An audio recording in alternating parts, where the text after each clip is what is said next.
643장. 아멘.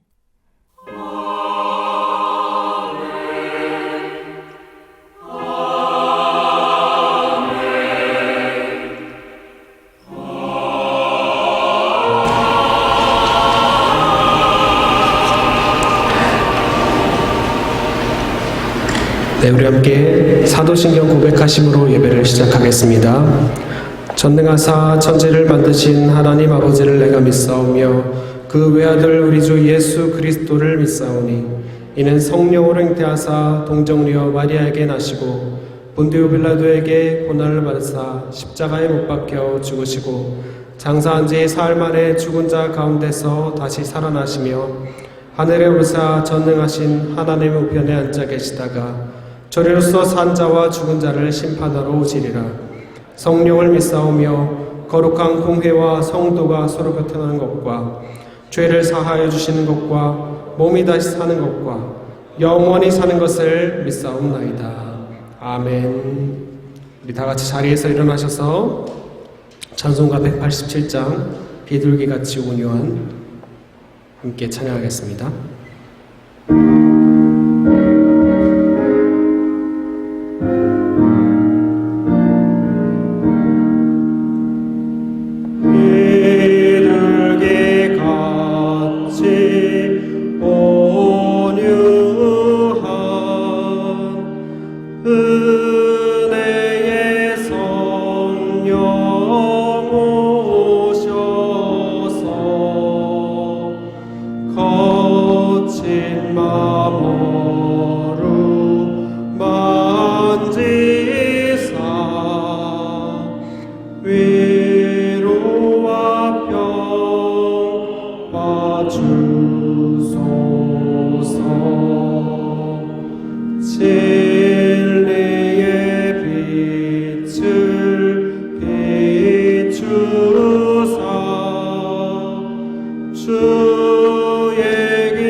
자리에 앉혀서 계속해서 우리 찬양하겠습니다. 우리 많은 사람들 난 예수가 좋다고 함께 찬양하시면서 기쁜 마음으로 우리 찬양하시겠습니다.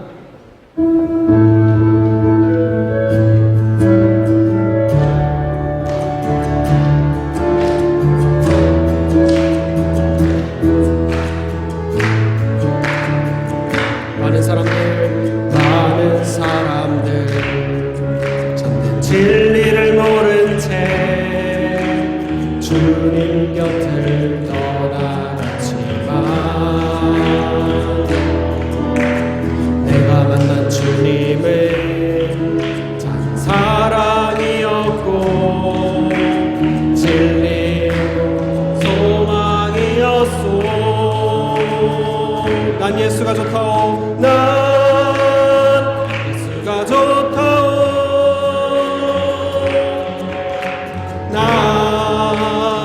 예수가 좋다오. 주를 사랑한다던 베드로 고백처럼 난 예수를 사랑한다오. 무거운 짐진 자 다 내게로 오라. 내가 너를 쉬게 하리라.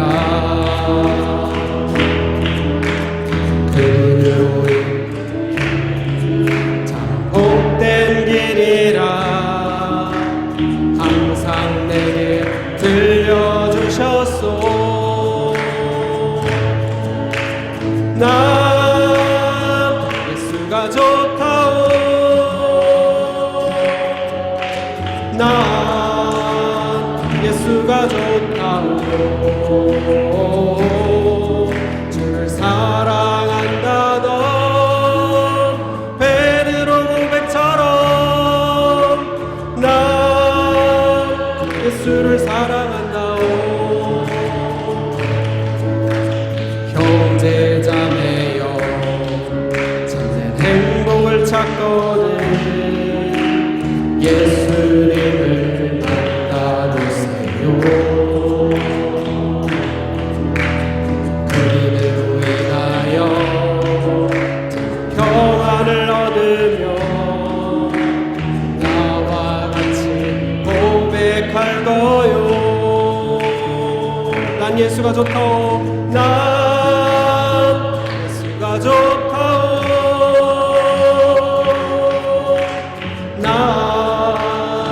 예수가 좋다오. 주를 사랑한다던 베드로 고백처럼 난 예수를 사랑한다오. 난 예수가 좋다오. 난 예수가 좋다오.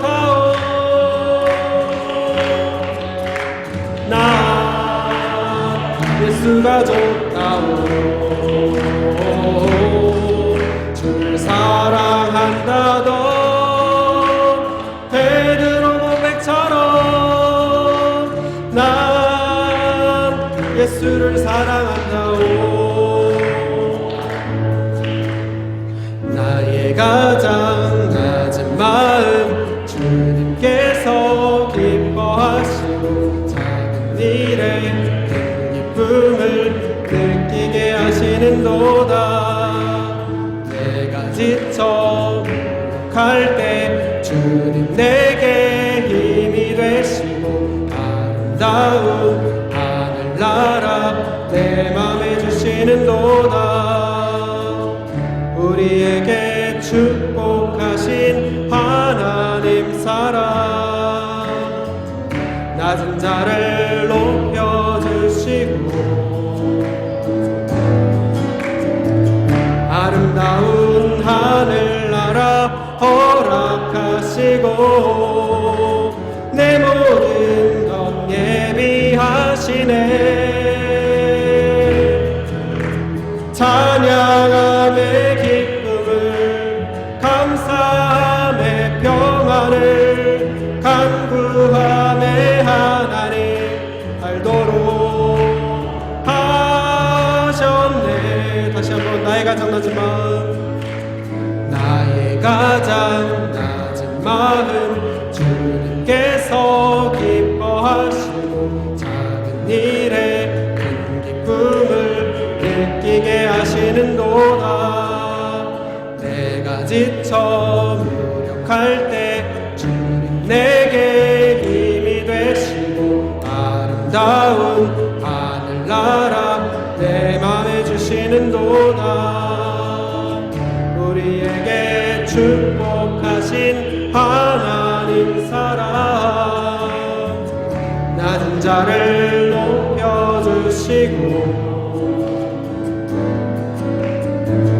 아름다운 하늘나라 허락하시고 내 모든 건 예비하시네. 찬양함의 기쁨을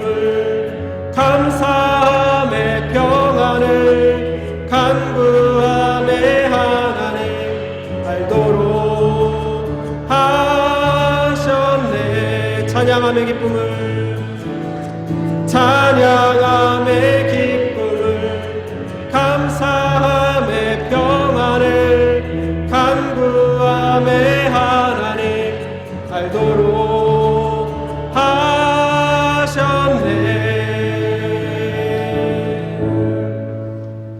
아멘. 우리 계속해서 찬양으로 나아가기를 원합니다. 소리엘 다음 주에 오잖아요. 그래서 제가 소리엘 찬양으로 이렇게 그분이 작사 작곡하신 곡은 사실 많지 않고 이제 여러 곡들이 앨범에 수록되어 있는데 그 중에서 뭐 어떤 거를 하실지 제가 모르지만 그 중에서 뽑아봤습니다. 그래서 그 소리엘 앨범 중에 있는 찬양들 또 혹시나 관심이 있으시면 한 주 동안 이렇게 계속해서 찾아서 들어보시면 좋을 것 같고요. 요즘 유튜브에도 다 많이 있으니까 들어보시면서 듣고 나면 또 아는 찬양하면 더 은혜가 되잖아요. 같이 우리 한 주 동안 찬양 나누시면서 네, 찬양으로 기쁨을 함께 나누셨으면 좋겠습니다. 네, 우리 왜 슬퍼하느냐 함께 고백하시면서 찬양하겠습니다.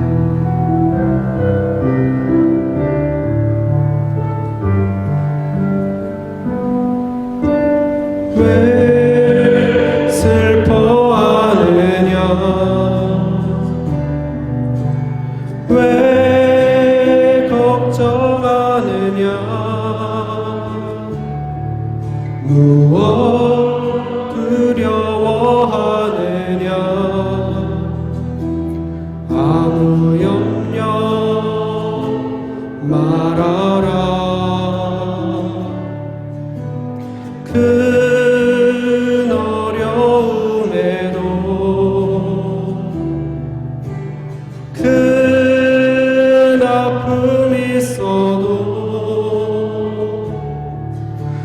이제 아무 걱정하지 마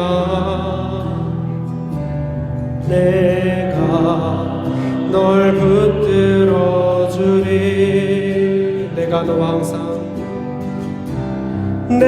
너와 항상 함께 하리라 내가 너를 지키리라 실망치 말고 나를 보아라 나는 너의 하나님이라. 다시 한번 왜 슬퍼하느냐 왜 걱정하느냐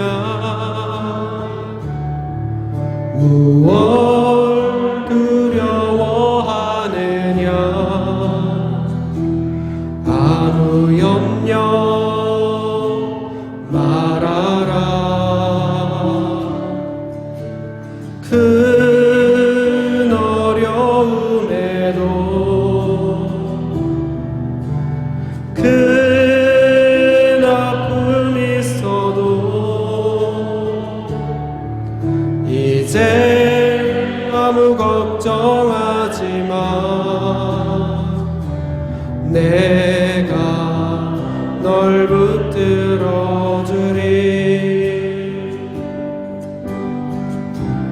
내가 너와 항상 함께 하리라 내가 너를 지키리라 실망치 말고 나를 보아라 나는 너의 하나님이라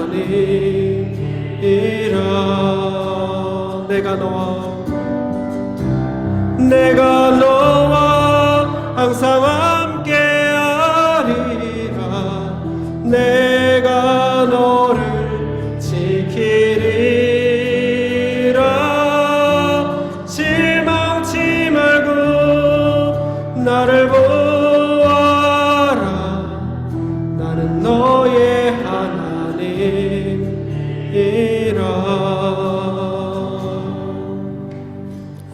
하나 더 나누겠습니다. 우리 하나님의 은혜 가사가 정말 은혜로운 찬양입니다. 우리 가사를 묵상하시면서 함께 찬양하겠습니다.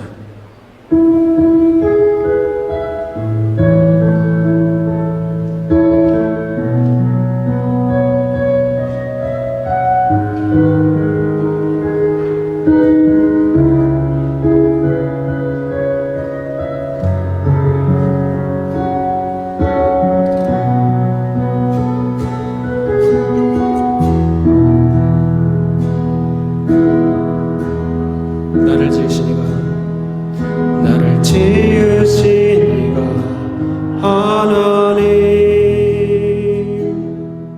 나를 부르신 이가 하나님, 나를 보내신 이도 하나님, 나의 나 된 것은 다 하나님 은혜라. 달려갈 길 다가도록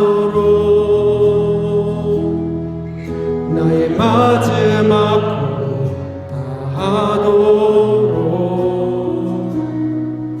나로 그 십자가 품게 하시니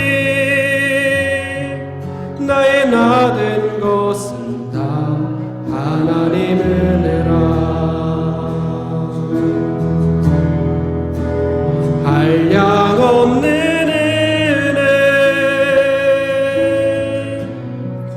갚을 길 없는 은혜, 내 삶을 애워싸네.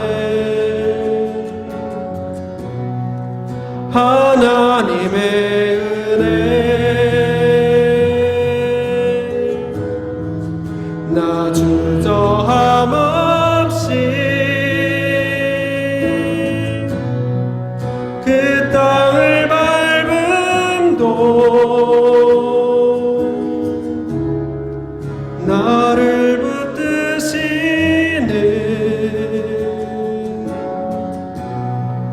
하나님의 은혜.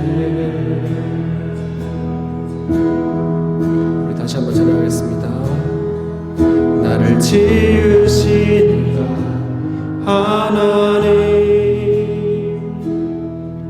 나를 부르신 이가 하나님, 나를 보내신 이도 하나님, 나의 나 된 것은 다 하나님 은혜라. 나의 달려갈 길 다가도록 나의 마지막도 다하도록 나로 그 십자가 품게 하시니 나의 나 된 것은 다 하나님 은혜라. 한량없는 은혜, 갚을 길 없는 은혜, 내 삶을 애워싸네. 하나님의 은혜, 나 주저함 없이 그 땅을 밟음도 나를 붙드시는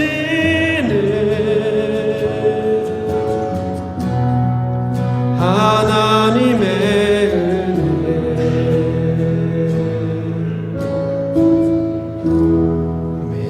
예배를 위해서 잠시 기도하겠습니다. 우리 합심해서 기도하겠습니다. 성령님, 우리의 예배를 인도하여 주시옵소서. 그 말씀 앞에서 우리에게 회개와 변화를 허락하여 주시옵소서. 회개하며 나아갈 수 있도록 인도하여 주시고 온전히 변화되어 나아가는 시간이 되게 하여 주시옵소서. 또 우리의 영혼과 또 몸과 마음의 회복을 위하여 기도합니다. 주님께서 치유하여 주시고 인도하여 주시옵소서. 또 우리 다음 주에 있을 총동원 주일 예배를 위해서도 기도해 주시기를 바랍니다. 우리 예배를 위해서 그리고 여러 가지 기도 제목들을 위해서 함께 기도하시면서 나아가시겠습니다. 기도하겠습니다. 아버지 하나님 붙들어주시고 인도하시는 예배의 시간이 되길 원합니다.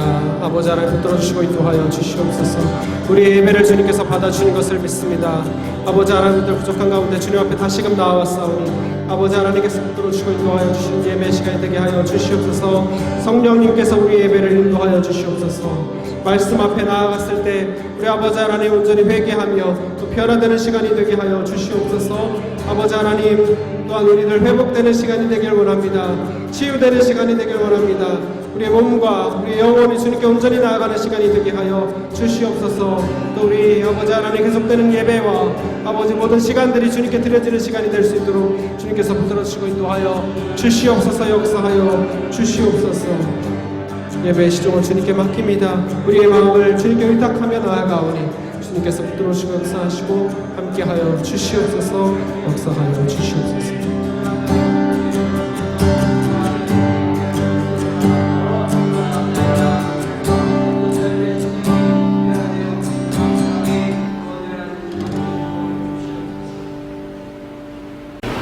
사랑과 은혜가 풍성하신 하나님, 오늘도 주 앞에 나와 주님을 찬양하며 예배드리게 하심을 감사드립니다. 하나님 아버지, 한 주간의 삶을 되돌아보며 주님 앞에 회개합니다. 주님의 은혜에 감사하며 주께서 기뻐하시는 삶을 살기를 원하지만 나태한 일상 속에서 안주하며 성도답지 못했음을 고백합니다. 저희들을 불쌍히 여겨 주옵소서. 우리 안에 가득한 재성을 성령의 능력으로 태워주셔서 거룩하고 순결한 마음, 주님의 뜻을 먼저 생각하는 믿음을 주옵소서. 하나님 아버지, 이 거룩하고 복된 날, 이 예배를 통하여 복 있는 자들이 되게 하옵소서. 또한 육신의 아픔으로 고통받는 성도들 있습니다. 주님의 도우심과 인도하심이 없으면 단 하루도 살아갈 수 없는 연약한 존재임을 고백합니다. 상한 부분을 치료하시고 깨끗하게 하셔서 이전보다 더욱더 건강한 육신으로 회복할 수 있도록 인도하여 주옵소서. 나는 너를 치료하는 라파라고 말씀하신 주님, 주께서 치료하시는 광선을 바라사 온전케 하여 주옵소서. 육신의 연약함이 강건함으로 바뀌는 시간이 되도록 인도하여 주옵소서. 그리하여 더욱더 주를 섬길 수 있는 은혜를 베풀어 주옵소서. 오늘도 예배를 위해 수고하며 애쓰는 이들을 기억하여 주옵소서. 주일학교 교사로 반주로 섬기는 반주자, 찬양을 인도하시는 목사님, 사회와 기도로 인도하시는 목사님과 그 가정들을 기억하여 주셔서 거룩하고 온전한 예배의 시간이 되게 하옵소서. 오늘도 말씀을 증거하실 목사님께 성령의 능력으로 더집혀 주시고 전하는 자나 듣는 자들이 한 마음으로 아멘으로 화답하여 하나님께 은혜가 충만한 예배 되게 하옵소서. 예수님의 이름으로 기도드립니다. 아멘. 네, 찬송가 88장 부르겠습니다.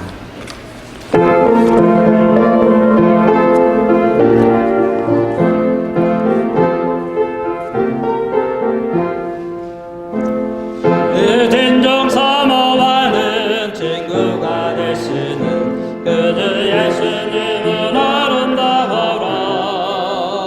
산 밑에 백화가요 빛나는 새벽별 주님 영향을 길러주 받도다. 내 맘이 아플 적에 큰 위로 되시며 나 외로울 때 좋은 친구라. 주님 저 산 밑에 백화 빛나는 새벽별 이 땅 위에 비길 것이 없더라. 내 맘의 모든 염려 이 세상 고락고 주님 항상 같이 하여 주시고 시험을 당할 때에 악마의 계급을 즉시 물리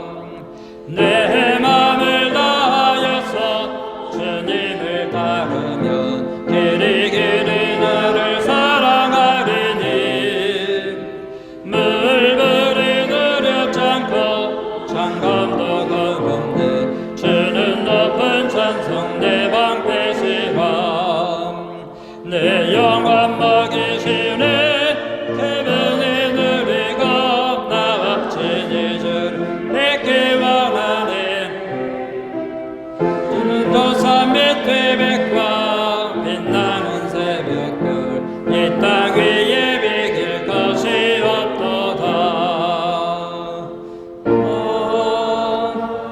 아멘. 오늘 저에게 주시는 하나님 말씀 함께 보도록 하겠습니다. 사사기 2장 1절에서 10절 말씀입니다.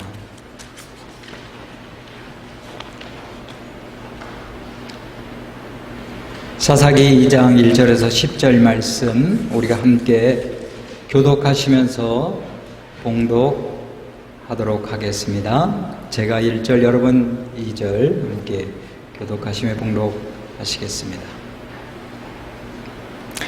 여호와의 사자가 길갈에서부터 보김으로 올라와 말하되 내가 너희를 애굽에서 올라오게 하여 내가 너희의 조상들에게 맹세한 땅으로 들어가게 하였으며 또 내가 이르기를 내가 너희와 함께한 언약을 영원히 어기지 아니하리니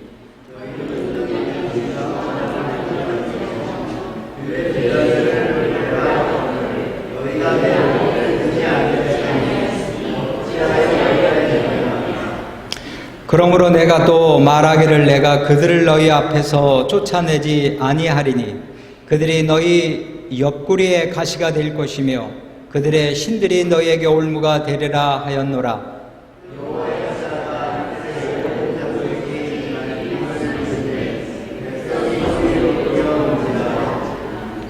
그러므로 그것을 이름하여 보김이라 하고 그들이 거기서 여호와께 제사를 드렸더라.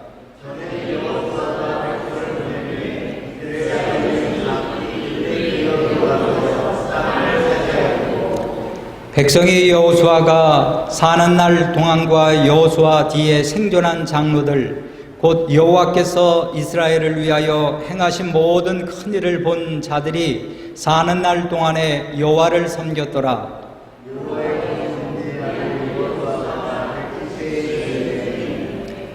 무리가 그의 기업의 경내 에브라임 산지 가스 산 북쪽 딥낫 헤라스에 장사하였고 세 사람도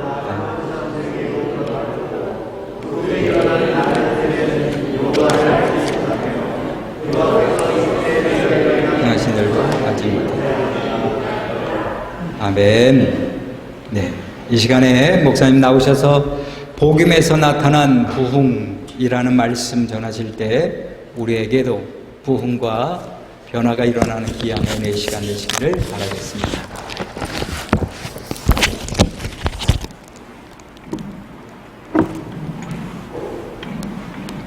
할렐루야.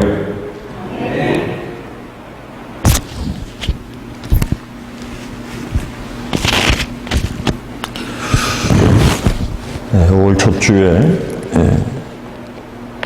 야곱의 부흥에 대해서 잠깐 말씀을 드렸습니다. 그러다가 계속 어버이 주일, 성령 강림절 이렇게 지나면서 이 부흥에 대한 말씀이 잠깐 끊겼습니다. 계속해서 부흥과 변화에 대한 말씀을 드리도록 할 텐데 오늘 두 번째 시간입니다. 복음에서의 부흥에 관한 말씀을 오늘 본문을 중심으로 함께 살펴보도록 하겠습니다. 개인에게 임한 부흥이든 그 사회에 나오는 민족에 나타난 부흥이든 그 부흥에는 몇 가지 공통점이 있습니다. 첫째는 죄에 대한 근심이 있었습니다. 그리고 죄에 대한 진지한 성찰이 있었습니다. 자신을 돌아보는 그 결과 회개와 진정한 통회의 눈물이 있었습니다.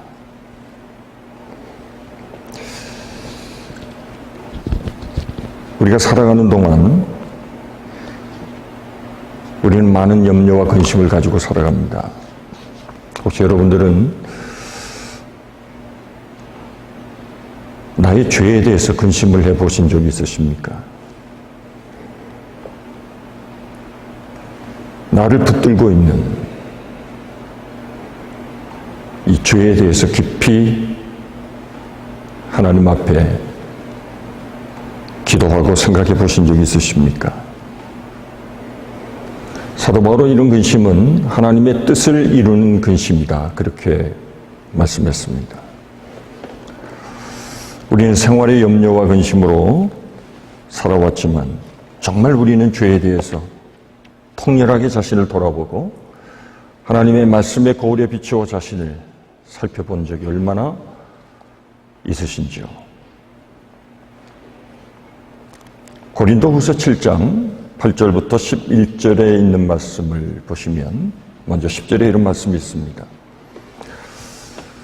하나님의 뜻대로 하는 근심은 후회할 것이 없는 구원에 이르게 하는 회개를 이루는 것이라고 했습니다. 그러나 세상의 근심은 사망을 이룬다고 했습니다.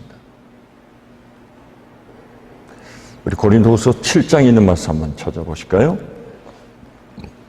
11절에 있는 말씀입니다. 고린도후서 7장 11절입니다.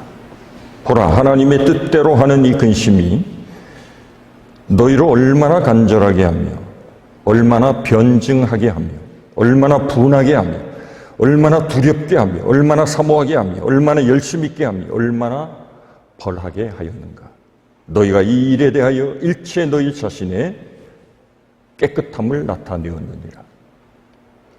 이 말씀 조금 쉽게 번역한 공동 번역을 읽어드리겠습니다. 여러분이 하나님의 뜻을 따라서 겪은 그 근심이 여러분들에게 이루어진 것이 얼마나 많습니까?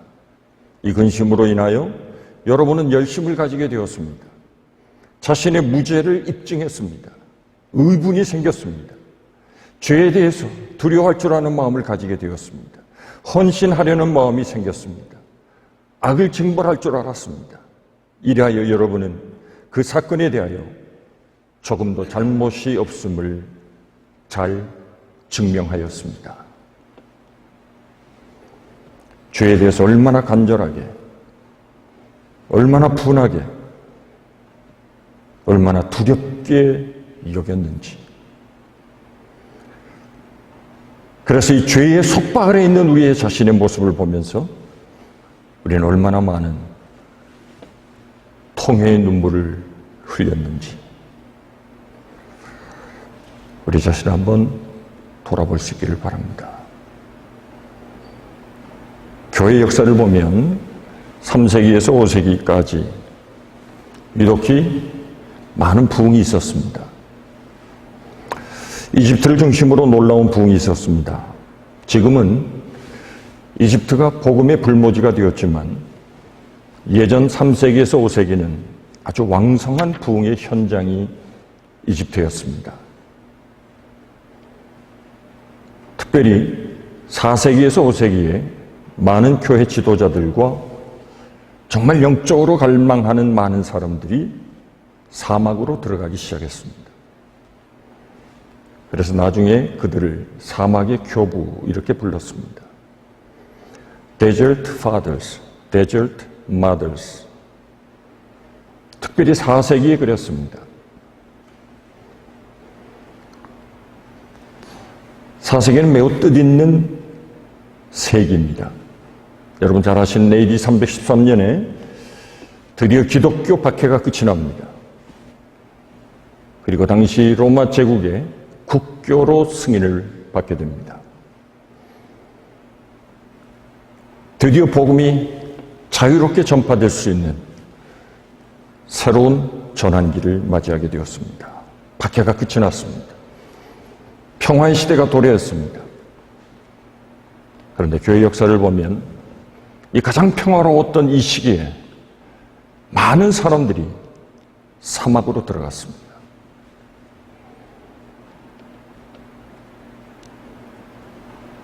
기독교가 국교화되자 교회 안에는 무서운 큰 세속과의 물결이 몰려들기 시작했습니다. 예배는 형식화되었습니다. 기도도 형식화되었습니다. 그러자 정말 하나님의 은혜에 목말라 하고 하나님과 친밀한 영적인 교제를 사모하는 많은 기도의 사람들이 사막으로 들어가기 시작했습니다.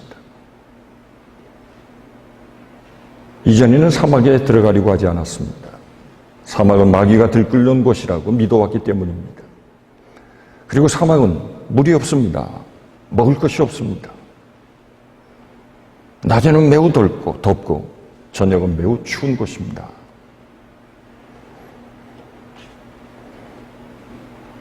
그런데 안티누스라고 하는 한 교회 지도자가 사막에 들어가서 기도하다가 하나님의 놀라운 은혜를 체험하게 됩니다.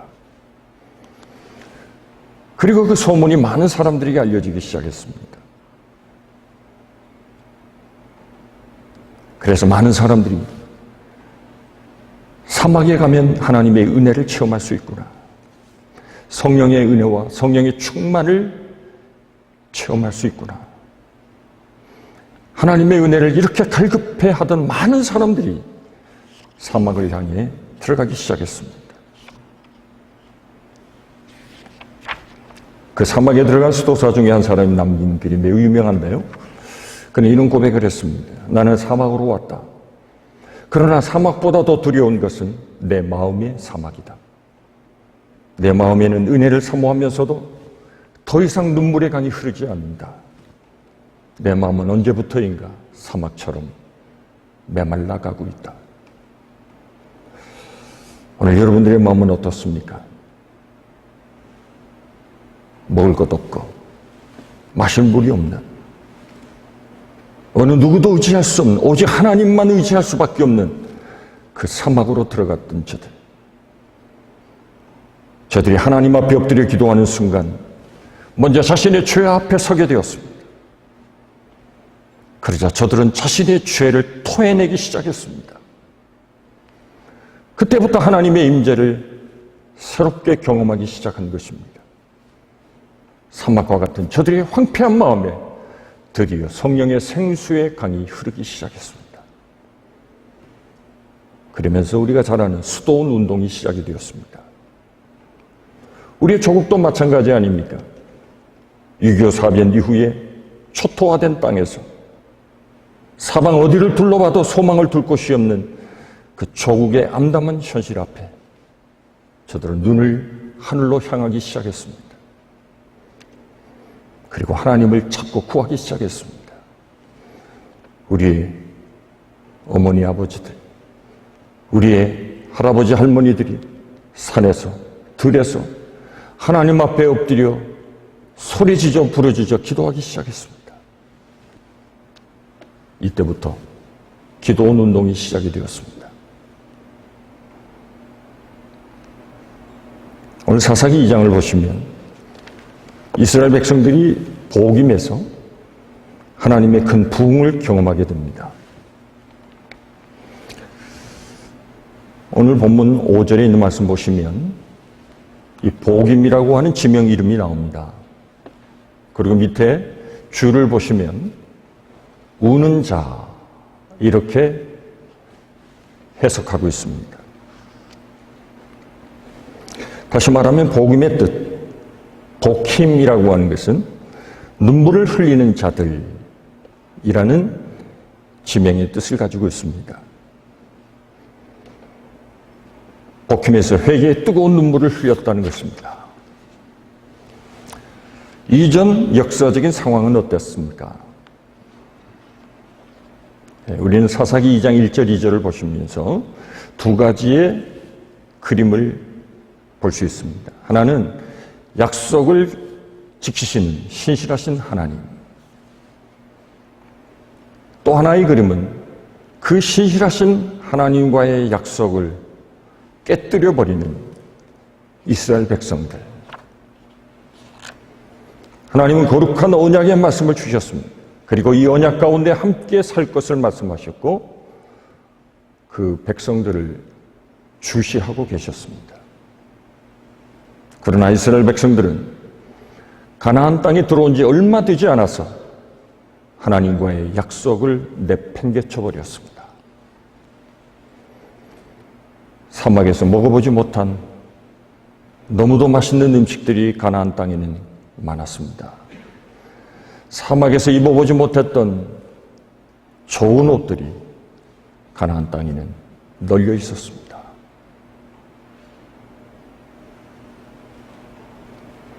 그래서 저들은 하나님과의 약속을 버리고 말았습니다.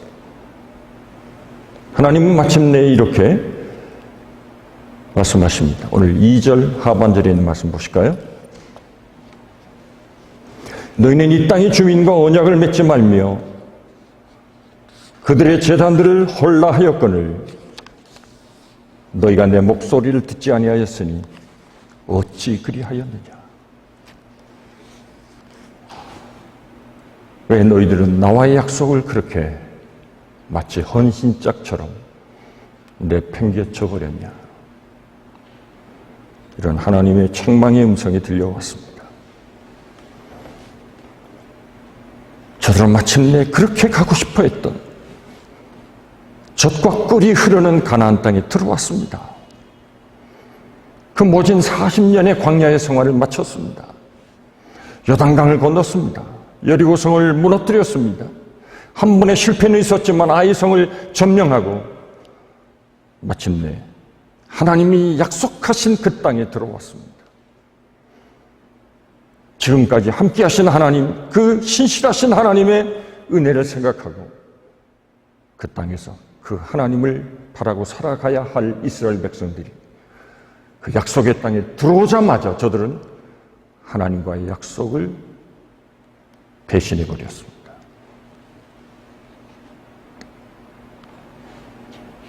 그뿐만 아닙니다. 저들은 오히려 가나안 족속과의 언약을 맺었습니다.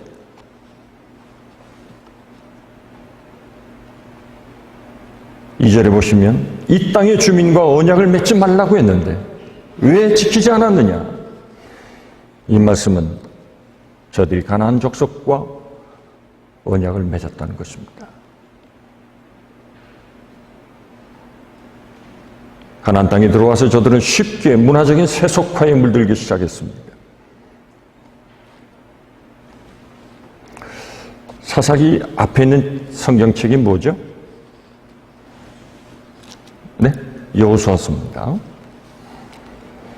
여호수아서는 모세가 죽은 이후에 여호수아가 이스라엘 백성들을 가나안 땅으로 이끌어가는 많은 역사들을 기록하고 있습니다. 그리고 12지파에게 땅을 분배해 주었습니다. 가나안 땅에 들어온 지 얼마 되지 않았습니다. 그런데 저들이 가나안 땅에 들어온 지 얼마 되지 않아서 이 가나안 족속과 언약을 맺었습니다. 가나안 땅은 야훼 하나님을 거역하는 온갖 우상신들로 가득 차 있었습니다.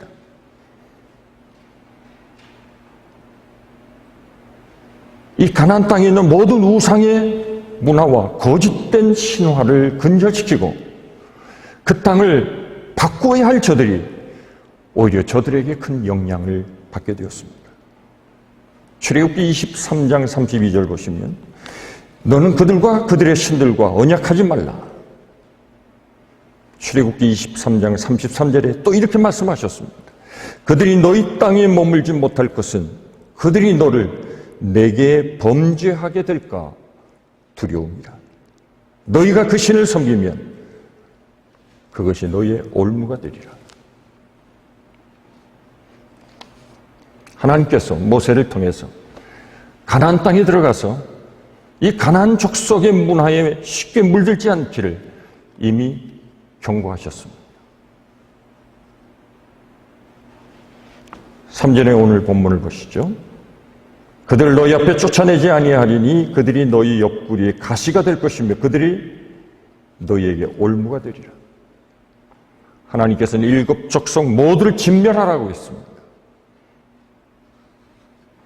그러나 저들은 그렇게 하지 않았습니다. 그래서 하나님께서 말씀하셨습니다. 너희가 살려두었던 이 가나안 족속이 너희의 옆구리에 가시가 되고 올무가 될 것이다.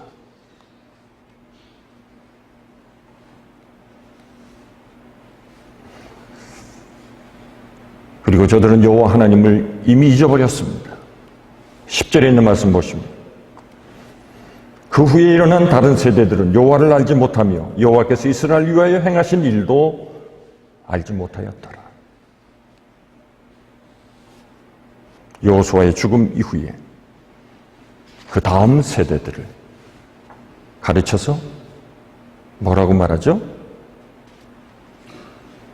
다른 세대 이렇게 표현합니다. 사사기는 지금으로부터 약 3,400년 전 고대 중동 팔레스타인에서 일어난 가나안 정복사를 기록하고 있습니다. 하나님의 약속의 땅에 들어온 이스라엘 백성들이 어떻게 가나안 땅을 점령하고 살아가고 있는지에 관한 말씀들이 기록되어 있습니다. 그런데 이 사건이 오늘 우리에게 왜 중요할까요? 너무나 오래전 이야기, 우리와는 전혀 동떨어진 중동 어느 한 나라에서 일어난 이야기들이 오늘을 살아가는 우리들에게 무슨 의미가 있을까요? 히브리 사람들은 이 사사기를 옛 이야기나 역사가 아니라 전기 예언서라고 불렀습니다. 그러니까 예언서라고 불렀습니다. 하나님은 이 사사기를 통해서 오늘을 사는 우리 상황에서도 계속 말씀하고 계시다는 것입니다. 이 사사기를 통해서 오늘 이 시대에 우리에게 주시고자 하는 말씀이 분명히 있다는 것입니다. 그런 의미에서 예언서라고 할 수 있습니다. 여기 중요한 교훈이 있습니다. 역사는 예언입니다.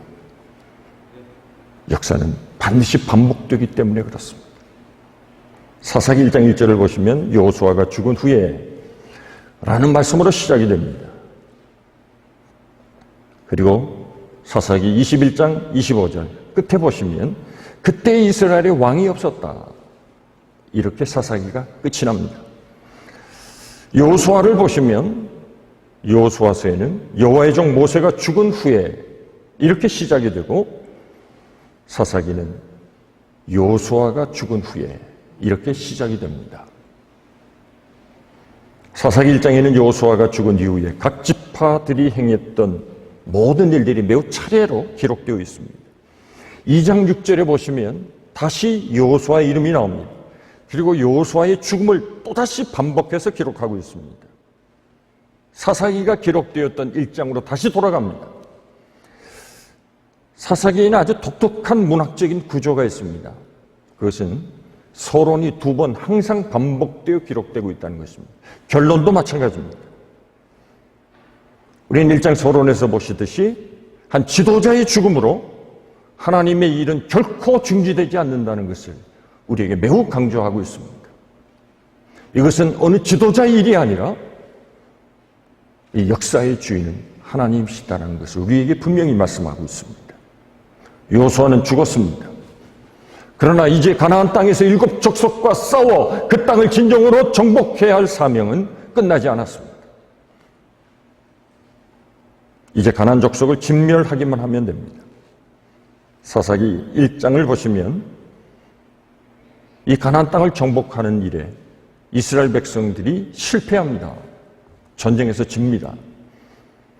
사사기 1장 19절을 보시면 그들을 쫓아내지 못하였으며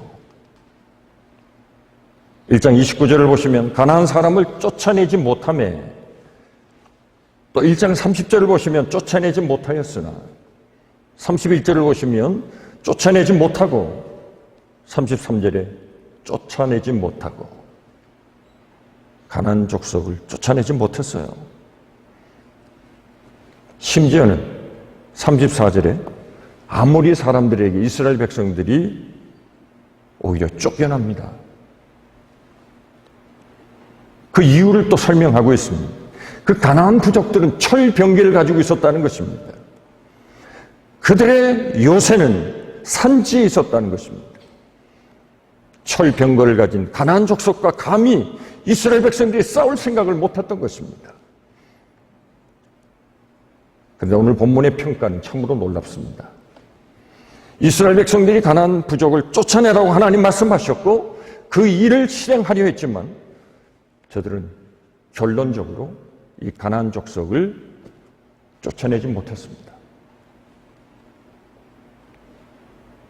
쫓아낼 능력과 힘이 없어서가 아닙니다.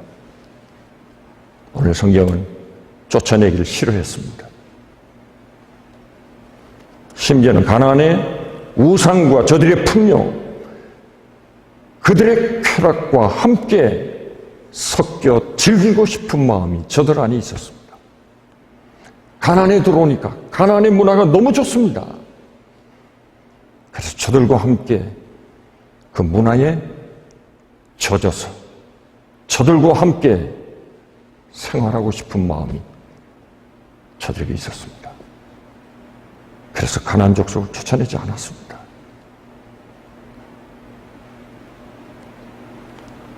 쫓아내지 못한 것은 군사력의 문제도 능력도 문제가 된 것이 아닙니다. 이건 신앙의 문제였습니다. 영적인 문제였습니다. 그리고 순종하느냐의 문제였습니다. 하나님은 이스라엘이 불순종해서 이 가나안 족속을 쫓아내지 않았기 때문에 너희들은 앞으로 어디를 가든 늘 실패하고 패망할 것이라고 책망하셨습니다. 3절에 있는 말씀이죠. 그들이 너희 옆구리에 가시가 된다. 너희의 올무가 될 것이라고 했습니다. 사실 우리들도 죄를 자를 수 없는 것이 아니라 죄를 싫어하지 않는다는 것이 문제가 있습니다. 나의 정과 욕심, 나의 욕망, 탐심을 버릴 힘이 없는 것이 아니라 그것을 즐기고 싶어 하는 것입니다.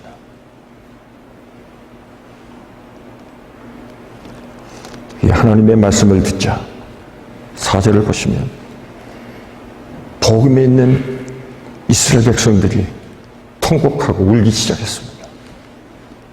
소리를 높여 울었다고 했습니다. 그래서 그곳 이름을 복임이라 이렇게 불렀습니다.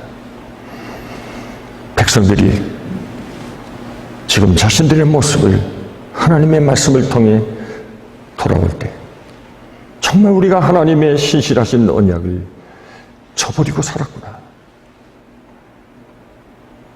저들은 하나님의 말씀 앞에 회개하기 시작했습니다. 눈물은 참 고귀한 것입니다. 지난 금요 기도회 때 우리 목사님께서 에스라 10장에 있는 말씀을 하셨습니다. 거기 보시면 에스라가 울며 엎드려 통곡하고 자복하고 울었다는 말씀이 있습니다. 여기 엎드려라는 말이 미트나펠이라는 원어로 기록되어 있습니다.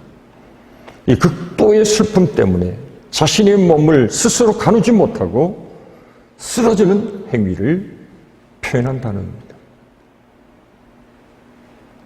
에스라는 백성들의 죄가 마치 자신의 죄인 것처럼 생각했습니다. 그리고 하나님 앞에 통회하고 괴로워하며 울었습니다.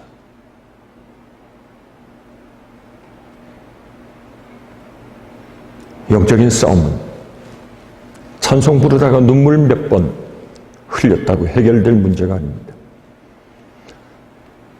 우리의 죄를 보면서 후회하고 반성한다고 죄가 사라지는 것이 아닙니다. 진실로 하나님의 은혜가 임해야 합니다. 그 죄가 우리 앞에 드러나는 그 죄의 분명한 현실을 바라볼 수 있어야 합니다. 이스라엘은 이 가나안의 풍요한 삶을 철저히 거부했어야 합니다. 바알의 신을 거절했어야 됩니다. 그러나 저들은 바알을 섬기는 일에 누구보다도 열심을 가졌습니다.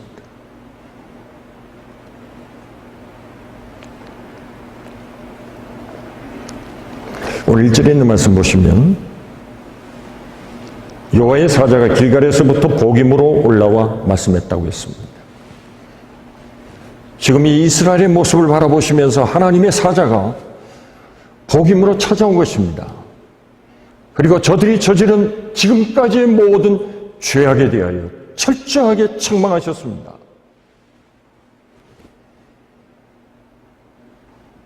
이스라엘 백성들은 지금까지 자신들이 할 만큼 하나님의 뜻대로 살았다고 생각했습니다. 그러나 하나님은 그렇게 말씀하지 않았습니다. 여호와의 사자가 마침내 이대로 둬서는 안 되겠다. 이스라엘 백성들을 방문하신 것입니다.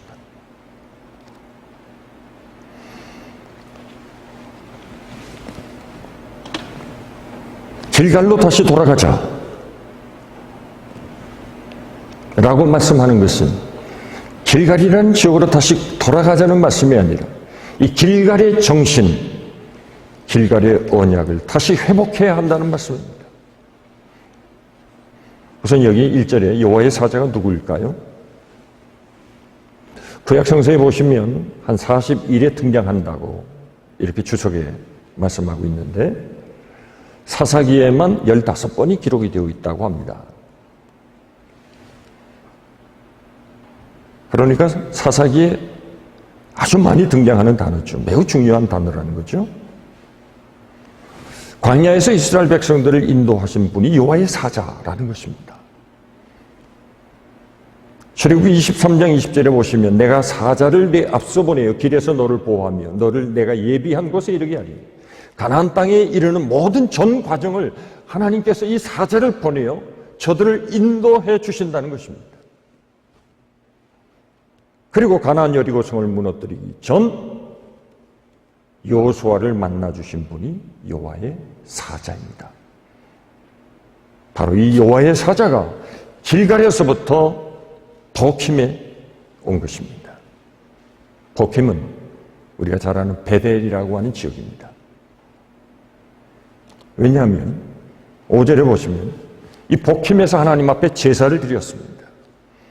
그곳에 하나님의 언약궤가 있기 때문에 그곳에서 하나님 앞에 제사를 드렸음을 추정한다면 하나님의 언약궤가 있는 곳이 베델이기 때문에 이 보킴은 곧 베델이라고 말할 수 있습니다.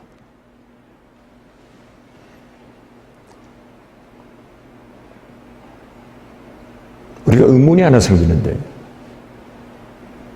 하나님의 사자가 이스라엘 백성들을 책망하기 위해 오셨다면 하늘에서부터 내려오셔야 됩니다. 그런데 길갈에서부터 왔다고 기록하고 있습니다.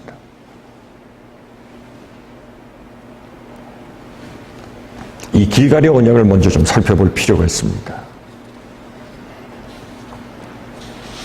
여호수아서 5장을 보시면 이스라엘 백성들이 요단강을 건넙니다. 하나님께서 제사장들에게 언약궤를 메고 요단강을 들어가면 요단강이 갈라질 것이라고 말씀하셨습니다.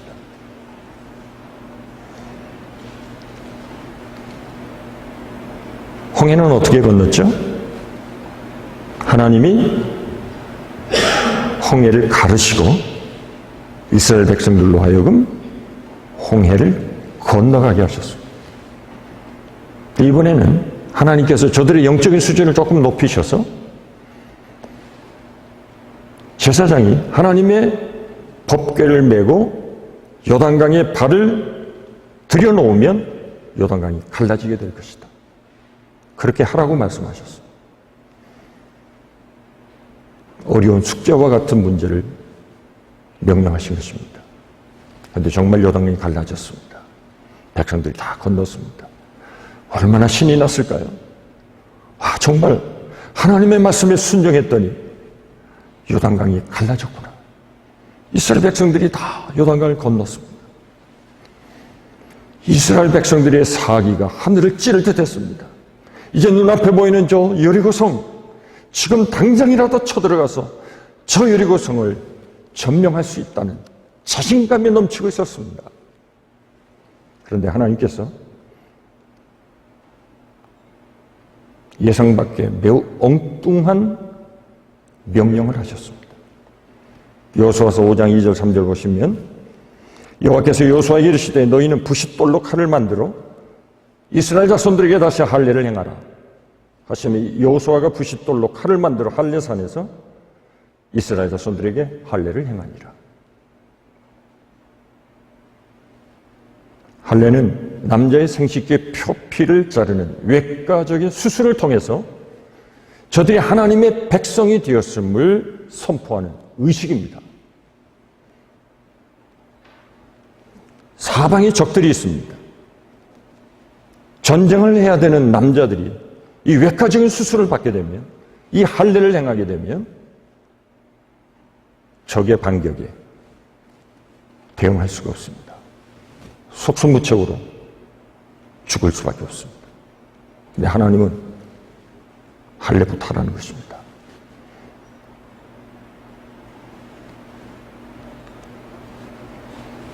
나무를 꺾어서 활을 만들고 부싯돌에 녹슨 칼날을 날카롭게 하고 요단강을 건넌 저들의 사기가 충천한 이 시점을 잘 활용해서 이제 공격할 기회만 남았는데 하나님은 그 부싯돌로 칼을 만들어서 할례를 하라는 겁니다. 이 자살행위와 같습니다. 물론 하나님의 백성으로 다시 확인하는 매우 중요한 시점입니다. 가나안 땅에 들어왔기 때문입니다. 근데 문제는 왜 하필 지금 해야 하나? 가나안 땅에 들어가서 해도 될 텐데 왜 지금 이 순간에 할례를 해야 하느냐 하는 것입니다. 그러나 하나님께서는 이스라엘 백성들에게 가나안 땅을 주시는 목적, 그 이유에 대하여 다시 한번 분명히 말씀하셨습니다. 여호수아서 4장 24절을 보시면 이는 땅의 모든 백성에게 여호와의 손이 강하신 것을 알게 하며 너희가 너희의 하나님 여호와를 항상 경외하게 하려 합니다. 그렇습니다. 하나님께서 이스라엘 백성들을 이끌어 가나안 땅에 오게 하신 목적이 여기에 있습니다. 첫째는 하나님이 얼마나 위대하신 분인지, 그 행하시는 모든 일들이 얼마나 전능하신 하나님이신지를 모든 사람들에게 드러내는 데 있었습니다. 두 번째는 하나님의 백성이 영원토록 하나님을 경외하도록 하는 데 있었습니다. 구원받은 우리들도 우리가 이 땅을 살아가는 목적은 나를 구원하신 하나님이 얼마나 위대하신 분인지, 얼마나 놀라우신 분인지, 나를 지으신 분, 나를 선택하신 분, 나를 불러주신 분, 그분께서 나를 통하여 계획하신 하나님의 계획과 소원이 어떤 것인지, 근데 이 세상에 그분을 드러내야 할 사명이 있습니다.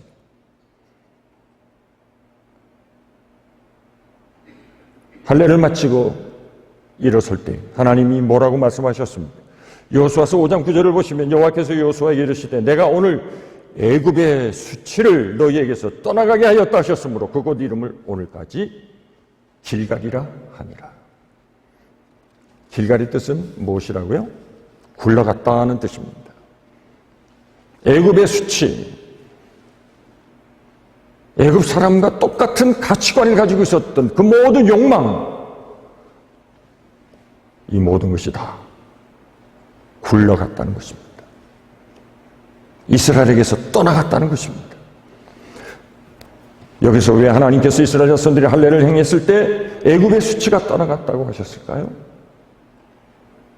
하나님께서는 아마 이 할례를 행하기 전까지는 이스라엘 백성이 진정으로 애굽에서 떠났다고 인정하지 않으셨습니다.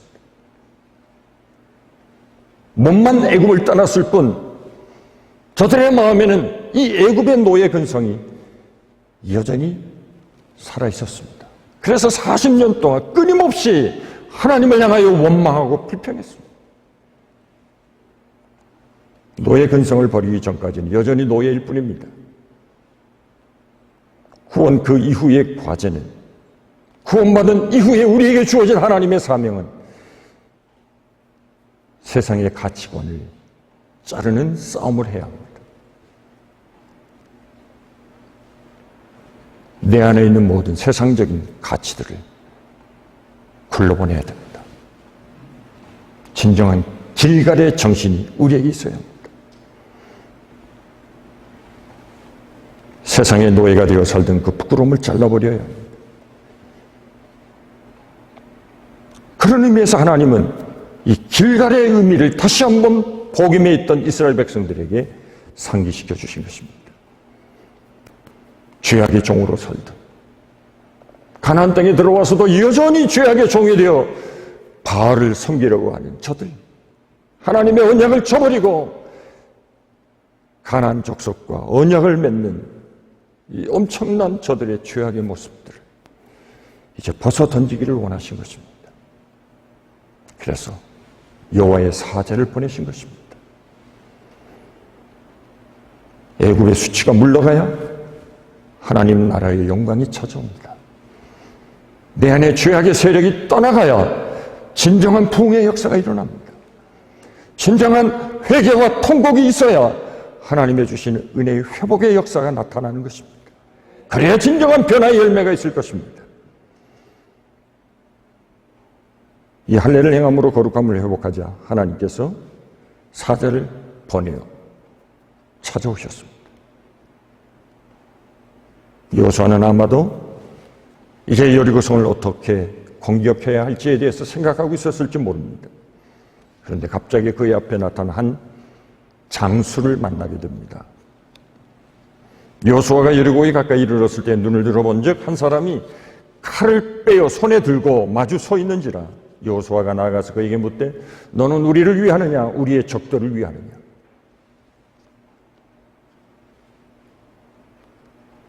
여호수아는 지금 자기 앞에 칼을 빼들고 서 있는 어느 한 건장한 장수를 보게 되었습니다.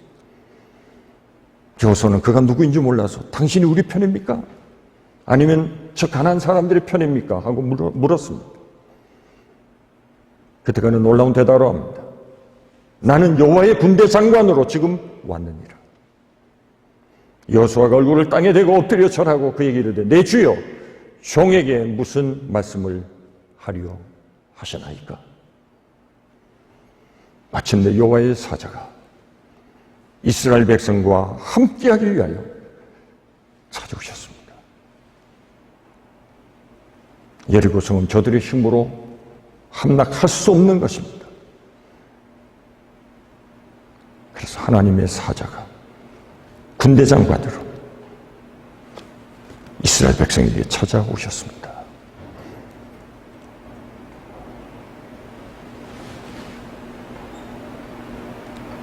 오늘 우리가 하나님이 우리와 함께 하시는 삶을 살기를 원합니다. 내 힘으로 할 수 없는 것이 이 세상의 전부라고 보이지 않습니까? 하나님이 함께 해주셔야 우리는 우리 앞에 있는 모든 문제들을 극복하고 위기를 돌파할 수 있습니다. 내 힘으로 할 수 없습니다. 내 지혜로도 할 수 없습니다. 군대 장관이신 하나님의 사자, 그 하나님의 능하심 우리와 함께 하셔야 합니다. 오늘 2장 6절부터 10절을 보시면 성경에서 가장 슬픈 장면이 소개되고 있습니다. 세대가 바뀌었지만 그 다음 세대는 하나님을 알지 못한다고 했습니다. 여호수아와 그와 함께했던 장로들이 살아있을 때는 저들이 하나님을 알았습니다. 그런데 그들이 죽고 나자 그 후손들은 하나님을 전혀 몰랐다는 것입니다. 이스라엘이 어떤 백성들입니까? 언제나 하나님이 함께 하신 백성들입니다. 그런데 부모 세대가 죽었다고 자녀 세대가 하나님을 알지 못한다는 것이 말이 됩니까? 여러분 잘 아시는 대로 성경에서 알다라고 하는 히브리어는 야다라는 단어로 쓰여 있습니다. 야다는 그냥 지식적으로 아는 것, 배워서 아는 것이 아닙니다. 체험해서 아는 것입니다. 그분과의 관계를 통해서 알고 깨닫게 된 것을 야다라고 말합니다.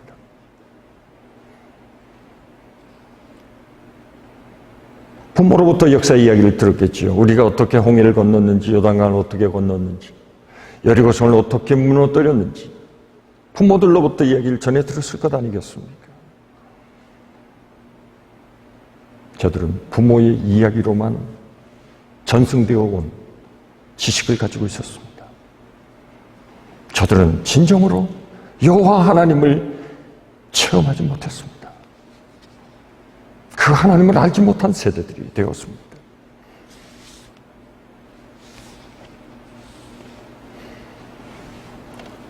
하나님을 알지 못하는 것은 지식적으로 하나님을 모른다는 말이 아니라 그들의 삶에서 더 이상 하나님이 저들의 삶의 중심이 되지 않았다는 것입니다.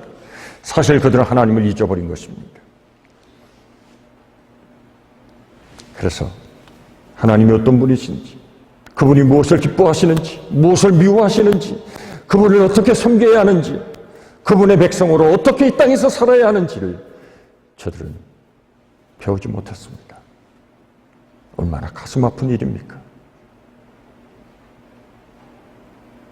사사기의 비극은 이렇게 시작이 됩니다. 여호와를 알지 못하는 것, 이것이 사사기 모든 사건마다 등장하는 매우 중요한 비극의 원인입니다.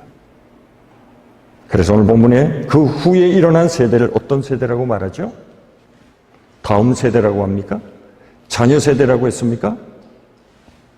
뭐라고 기록되어 있습니까? 좀 말씀해 보십시오. 10절에 다른 세대라고 했습니다. 정말 다른 세대입니다. 부모와는 전혀 말도 통하지 않아요. 생각도 통하지 않아요. 문화도 다른, 관계가 절연된 전혀 다른 세대라고 성경은 표현하고 있습니다. 사랑하는 성도 여러분, 이 복음에서의 부흥이 필요하다고 생각하지 않습니까? 오늘 우리는 이 세상과 얼마나 자주 타협하며 세상과 쉽게 동화되고 살아왔습니까? 오늘 이 말씀을 통해서 이스라엘 백성들이 복음에서 통곡하고 자복하고 통회했던 것처럼 오늘 우리들도 진정으로 주님 앞에 통회하는 마음이 우리 안에 넘쳐나기를 간절히 축복합니다. 그 회개를 통해서 진정한 회복의 역사가 일어납니다. 진정한 하나님과의 언약이 회복이 될 것입니다. 길갈에서의 아름다운 영적인 교훈이 다시 저들의 마음에 살아나게 될 것입니다. 저는 우리 교회가 그렇게 되기를 원합니다. 진정으로 새로운 변화들이 여러분 각자의 영적인 변화를 통하여 주님 앞에서 나 자신의 오늘의 현실의 모습, 진정한 나의 현존을 발견하고 철저히 회개하고 통렬한 자복을 통해서 새롭게 변화되는 저와 여러분이 되어 하나님의 주시는 놀라운 축복과 은혜가 넘치는 진정한 변화가 여러분들의 가정과 우리 교회 안에 넘치기를 간절히 축복합니다.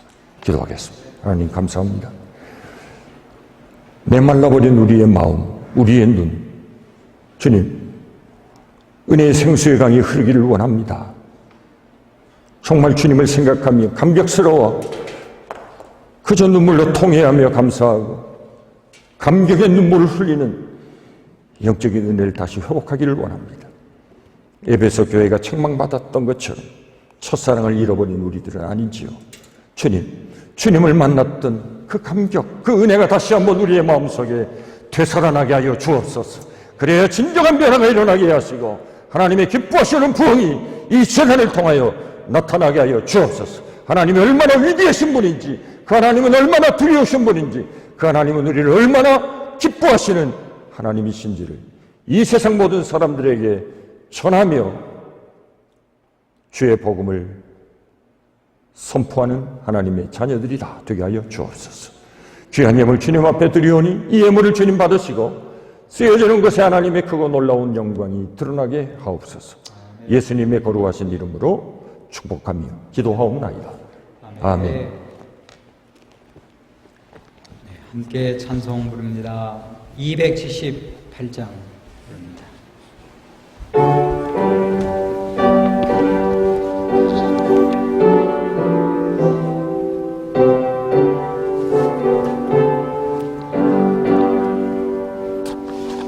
여러 해 동안 주 떠나 세상 연락을 즐기고 저 흉악한 죄에 빠져서 주 은혜를 잊었네.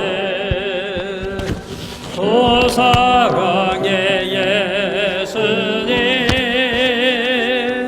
내 마음을 연엽니다.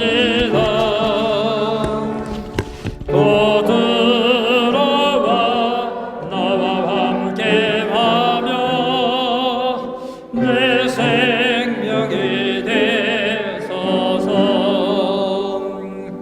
죄악의 적을 인생을 심히 불쌍히 여기사 저 하늘의 영광 버리고 이 세상에 오셨네. 오 사랑의 예수님 내 마음을 공유합니다. 곧 들어와 나와 함께하며 내 생명이 되소서. 홍포를 입은 구주는 가시면류관 쓰시고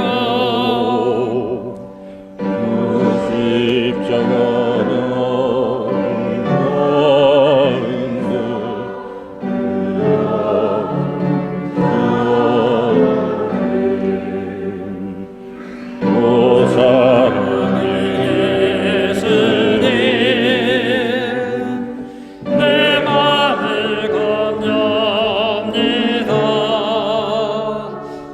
곧 들어와 나와 함께하며 내 생명이 되소서. 미련한 우리 인생을 주의 공로를 모르고 그 쓸쓸한 사막 가운데 늘 헤매고 다녔네. 오 사랑의 예수님 내 마음을 공유합니다. 곧 들어와 나와 함께하여 내 생명이 되소서.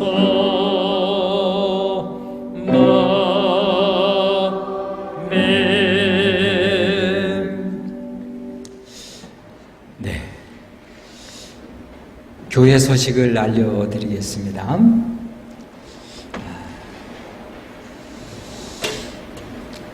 먼저 우리가 우리 교회 함께하는 교회인데요. 토론토 유니언 교회입니다. 금년 비전이 변화와 부흥과 변화의 삶입니다. 함께 기도하며 우리의 모든 영적 부흥이 일어나고 변화가 일어나는 놀라운 축복이 있기를 바라겠습니다. 아멘. 예배하는 성도들을 주님의 이름으로 환영하고 축복하는데 우리가 함께 주님의 이름으로 환영하고 축복할 수 있는 기회가 있기를 여러분의 있기를 간절히 바랍니다. 우리가 성령 강림절 후 제 첫 번째 주일로 은혜 충만하고 성령 충만한 주일이 될 수 있도록 함께 기도해 주시기를 바라겠습니다. 아멘. 그리고 지난주에 우리 토론토 유니언교회 남선교회 조직을 했어요. 그래서 회장은 우리 손호철 권사님, 그리고 총무는 인태권 집사님, 서기는 김영표 집사님. 잠깐 일어나서 우리 박수로 한 해 동안 우리가 잘 도움과 변화가 일어날 수 있도록 감사합니다.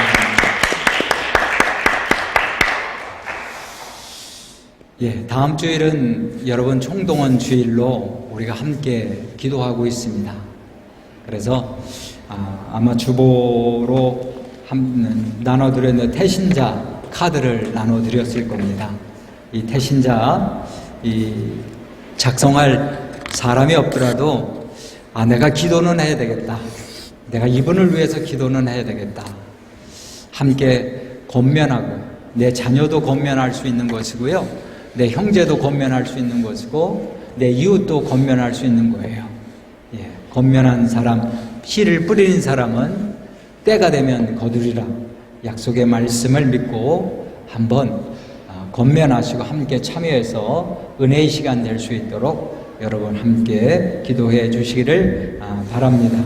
그래서 다음 주 집회는 우리 소리엘 지명훈 목사님이 찬양 집회를 인도해 주실 것입니다. 이를 위해서 기도해 주시기를 바라겠습니다. 그리고 우리 계속해서 중보 기도해 주실 성도들이 있습니다. 아픈 성도들, 병중 가운데 있는 성도도 있습니다. 그리고 회복되어야 될 형제가 있습니다.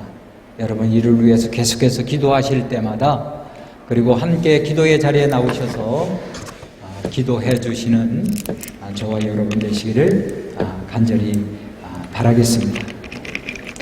그리고 신교를 위해서 오늘 섬겨주시는 가정이 있습니다. 감사를 드립니다.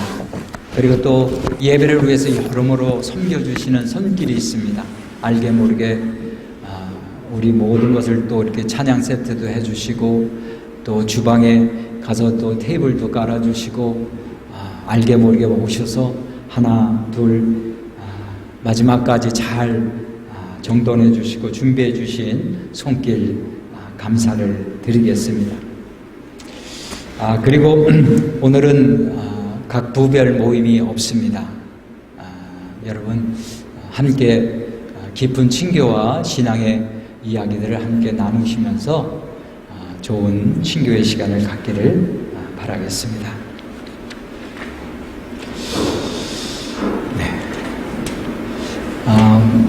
사실은 전에 임마누엘교회에서는 다 아시겠지만 또 여행을 다녀온 우리 권사님이 계세요.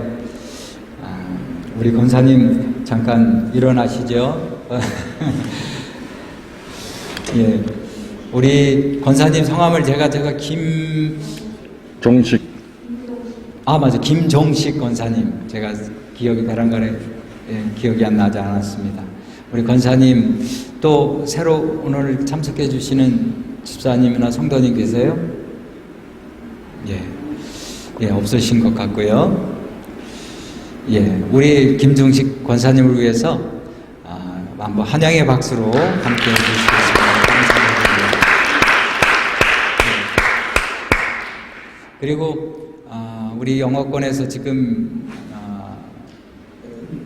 베이스먼트에서 예배를 드리고 있어서 인사를 소개해드리지 못하는데, 우리 박신영 전도사, 그리고 남편인 전채훈, 토마스 전채훈 우리 형제가 함께 이 자리에 참석하지 못했지만 영어권 예배를 위해서 함께 협력하고 예배드리고 있습니다. 이를 위해서 기도해 주시고, 또 만나면 우리 박희동 목사님처럼 키가 크신 여 전도사님이니까요. 만나면 우리 에스도 반갑다고, 한국말 잘하니까요. 인사해 주시고 함께 해주시면 그리스도의 사랑이 우리 가운데 넘쳐날 줄 믿습니다. 자, 일어나실 수 있는 분은 일어나셔서 찬송가를 635장 주기도문송 하시고 목사님 나오셔서 축도해 주심으로 예배를 하도록 합니다. 635장입니다.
이제부터 영원토록 항상 함께하시길 간절히 축원하옵나이다. 아멘.